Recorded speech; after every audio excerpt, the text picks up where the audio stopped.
Žygimantai, sveikinam pasilikus Sūduvoje dar vienam sezonui. Dar su taim neapkalbėjom praeito sezono, šiek tiek, aišku, komandinis rezultatas jau aptartas ir visiems aiškus, bet kaip tu pats savo pasirodymą praeitą sezoną vertini? Na, tai visų pirma, ačiū už sveikinimus.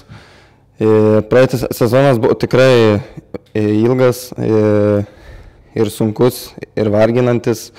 Iš mano pusės, manau, kad pirmą sezono dalį asmeniškai buvo tikrai geras, bet po to ir komanda biškį pradėjo prasčiau žaisti ir tada man pačiam biškį sunkiau, bet paėmus visą sezoną apskritai tai vertinu teigiamai. Manau, kaip ir kiekvienas žaidėjas, turbūt esi patenkintas tuo, kad pirmiausia žaidėjai daug, labai daug, ar ne? Taip, tikrai turi daug praktikos ir tikrai ačiū praeitų metų treneriam už pasitikėjimą manimi.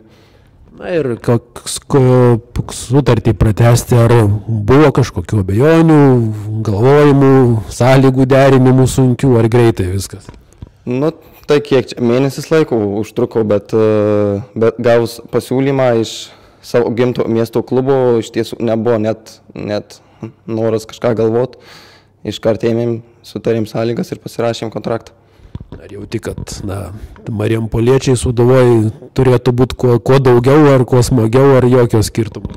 Na, man atrodo, turėtų būti toksai kaip ir balansas, nes, aišku, 11 žaidėjų vietinių niekada nebus, bet vienas kitas, manau, smagu ir sirgaliam. Kai būna vienas kitas vietinis, jiem vis tiek smagiau, manau.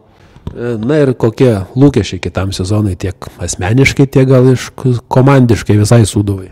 Tai komandiškai, tai aišku, be abejonės užimti aukštesnę vietą nei praeitais metais.